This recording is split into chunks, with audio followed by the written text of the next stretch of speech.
si Rob Daniel. Si Rob Kuya Paolo Daniel Ilaw, kasi, he loves your songs. no, I love him. He's such a good kid. Ang nangyari kasi ganito, for many years, yung Spotify listeners ko, ano lang yan, 450, 500,000. When was that? Kailan yun? Ito, all these years. So it's like, that's my core audience. Yan yung core audience ko na mga, alam mo na, mga ka-age natin, ganyan, na hindi naman masyado mahilig mag-Spotify. And so I was, sabi ko, paano ko ba palalakihin tong listenership ko, Kuya diba? Paolo Ilaw. How can I entice the younger people to listen to my music? So what I did was I started writing new songs like hanggang dito na lang pa tayo and yung In Love and started redoing my old songs which nag-traction siya. So slowly umakit na po siya. And then last year, binigyan ako ng tribute ng Wish. Oh. They gave me it's like a big award eh. Ang nabigyan na noon sina Regine, sina Gary, I believe. So it was like a tribute award. So, and they do it so well na before they give the award, may kakanta ng songs mo. Just so happened na kumanta si Rob Daniel.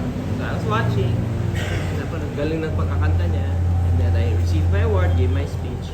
Now, a few months after, nag-viral yung performance niya nung nandito ako, at saka yung Ikaw Sa Akin. So people started, his core audience started recognizing the song. And wala namang recording siya noon.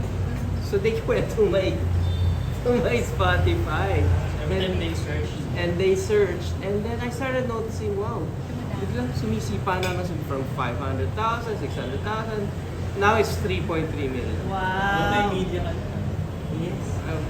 By God's grace, by God's grace. So, it just came at a time when I was trying to help my listenership grow, but I had a lot of help from the younger people and the core audience of the likes of Rob Daniel. And then, there was one time, nasa showtime ako, si Kai Montinola was a guest judge.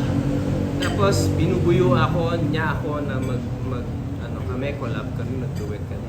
Akala ko yung tinutuko niya yung duet niya with Jeremy G. Yung pala, bakit kayo pala? Kasi kinakanta pala ng parents niya.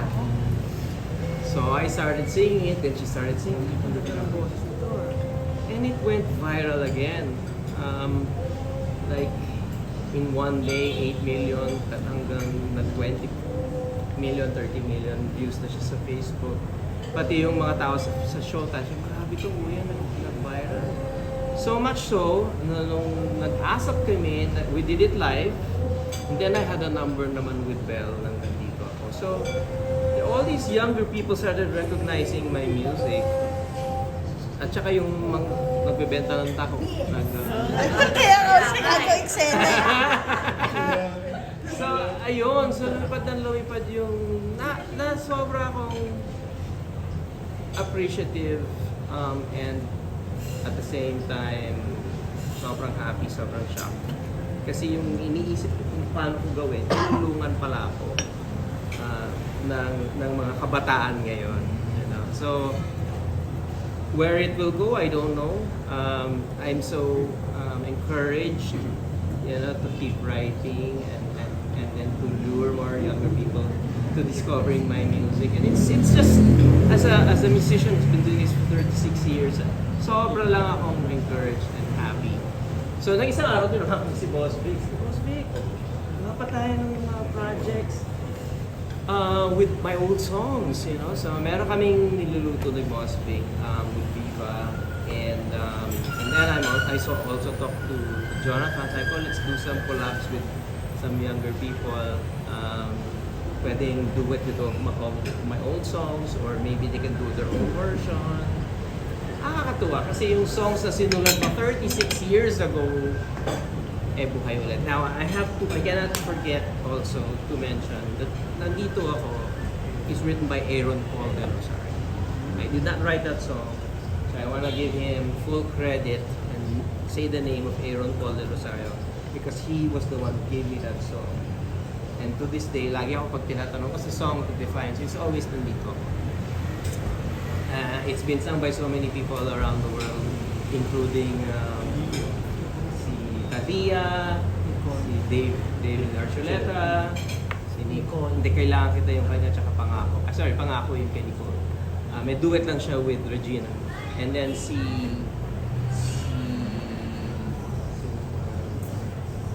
X-Men, si Hugh Jackman. Meron din siyang version nandito. Oh, kasi ini-interview siya ni Lin Ching yata, no? And he was asked to sing the song. So, that song is really just magical. And it continues to be, the song that defines me to this day. That's why I'm here today, just to say thank you. And give my appreciation to those who, gave me this renewed boost.